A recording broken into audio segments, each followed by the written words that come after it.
Hey everyone, this is Jeff, aka Uediver.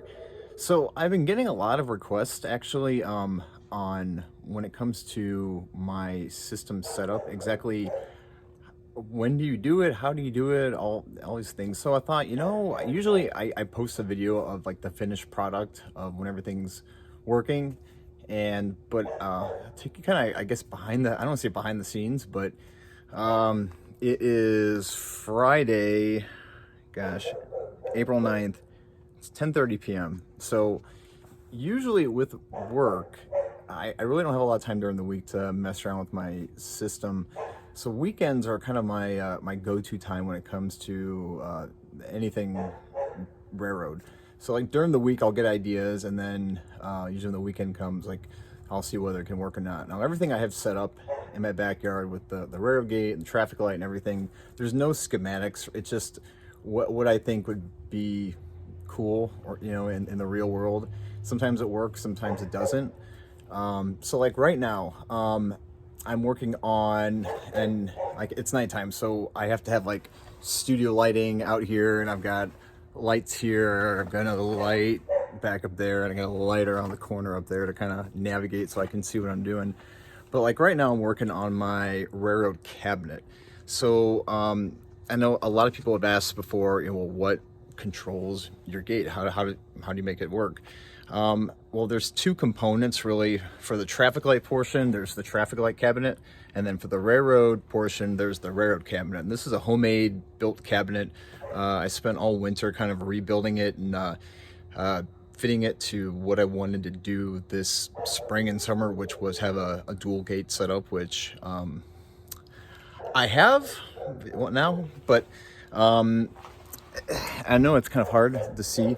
So I have my second gate installed here, and it's nothing fancy. It's a Western Cullen Hayes 3590 gate.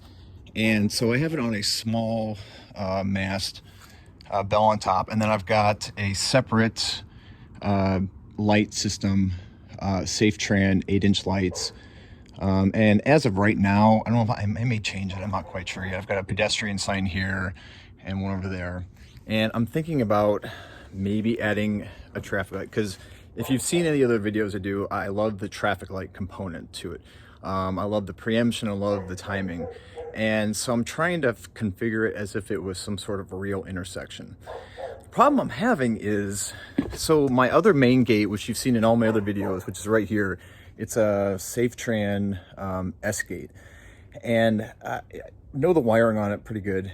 But when it comes to this thing, the Western Cullen Hayes 3590, I got the schematic that came with it, but I can't get it to work the right way. And I'm still trying to figure out how to get both gates to kind of go under the same system. Because currently in my existing cabinet, which is right here, turn the light on here. So I've got a couple components. There's the, let's go this way. So like, for example, I've got my two relays right here. Well, technically only three. So this is like my main relay that would go off. So your track circuit, I guess, if you want to call it that. So when that goes off, then it causes, this is my DN19 slow drop away gate relay, and then I've got my FN16 flasher relay there. So the flash relay is what flashes the lights back and forth. The DN19 is what drops the gate and gives it that few second delay when it goes up and down. What I want to do is try to hook it up to the Western Cullen Hayes gate I have, but I don't know if the motor works, the whole clear works, but the wiring is not, it doesn't match the schematics I have for it. So I'm trying to go through wire by wire by wire. And what I eventually want to do is currently, so my gate here, and I can even, it works. I can turn on right here. You can see it works now, drops. And as I mentioned, I think in a previous video, I did swap out the lights in back with the 12-inch LEDs. And I'm having a problem with the, I think one of the cam wheels inside of it came because the snub relay, when it drops down, isn't slowing it down. It's just kind of bouncing. So I kind of do some adjustments. I think the winter, it was a rough winter. So, but ideally I want to have this setup flashing the same with this. So this one's not currently hooked up right now. And currently it's my FN16 relay is what is driving it. And then the DN19 relay is the gate. But I have this SSCC3 Plus controller, and ideally this is what I want to use to control both gates, because with this you get about last time it was checked was 98, so it's been a while, but it gives you about 3 seconds of drop time between when the relay drops, meaning that when it loses contact, and then the gate drops. And I want about 5 seconds. So I guess there's a way to do it with the older relays. I don't know how, but with the SSCC3, they're kind of phasing these out in a lot of other railroad crossing applications because everything is going to new, more sophisticated technology. But this, you can actually input your time, how long you want your lights to flash for the gate drops. You can control your flash rate per second, which you can on your FN16 relay. You just add more washers to it. So the flash rate I have right now is decent, but I just want that extra hold period between them when the lights start flashing, maybe about 5 seconds, and then the gate drop. But I want that to drive everything. And until I can figure out the wiring on that, I'm afraid to hook it up because I don't want to fry this, because they're not cheap by any means. So I've got everything wired up pretty good with circuit breakers and everything, so if something pops, it's not going to damage anything. But I don't want to replace any of this if I don't have to. So let me pop the gate back up.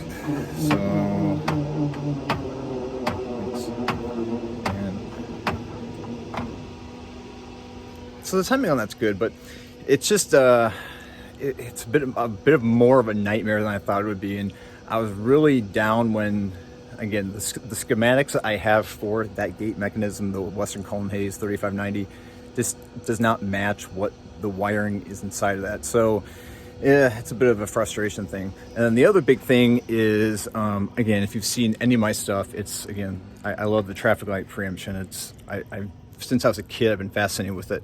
So I'm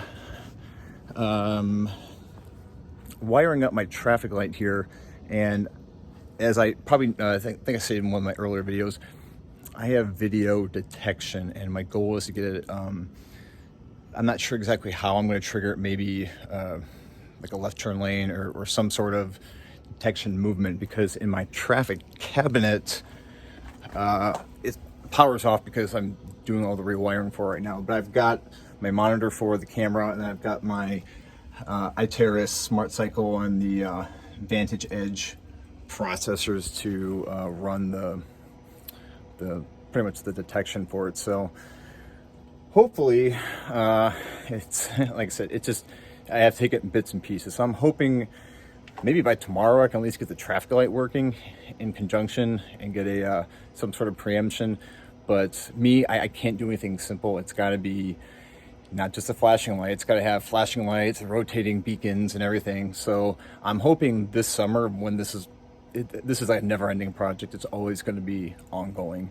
But I always like to add more and more to it. But right now, I just want to get it working. So my goal is to get the traffic component working, at least minimal left, like a left turn arrow, green arrow, straight through, you know, and then have the preemption hooked into it. And then hopefully get the other gate working, because it's frustrating, because I thought I would just follow the wiring diagram, but it's not working. So yeah, so it's, again, it's a little behind the scenes. I've got all of my, I know it's hard to see, it's nighttime, mounted some additional traffic signals back over here. This is a railroad light that I have hooked up, what's going to be hooked up to my railroad cabinet. So in theory, again, I don't have a set of train tracks or anything, but in theory, if a train would come, that light will, I've got 4 lenses I can put in it: red, yellow, green, and blue. I might do a blue aspect just because everything else, I don't have anything else blue, so it might actually work. But to indicate train movement, to simulate it, I guess. But my goal is, again, have that SafeTran SS3 control both these gates at the same time. So we're getting there slowly but surely. It's like I said, it was a rough winter, so I didn't get a lot of time out here, but I finally got my cabinet out of my garage working. It's wired up, it works, it makes the one gate works, which is good. It's just taking a little longer than I thought, but we're getting there. So again, for everyone that watches the videos and everything, again, thanks for watching, and thanks for all the comments, positive feedback. It's nice to see that people actually appreciate this kind of stuff. And yeah, I mean, if there's something that you think that maybe I should add, or something, I'm always open to suggestions, so please let me know. But other than that, like I said, stay tuned to the next update. Hopefully I'll have something working other than the gate here and with the traffic light. But could be tomorrow, could be next week, but probably be another all-nighter working on this stuff. But it's fun, I enjoy it, and overall, as long as it works, I'm happy. So all right, other than that, we'll see you on the next update. Thanks.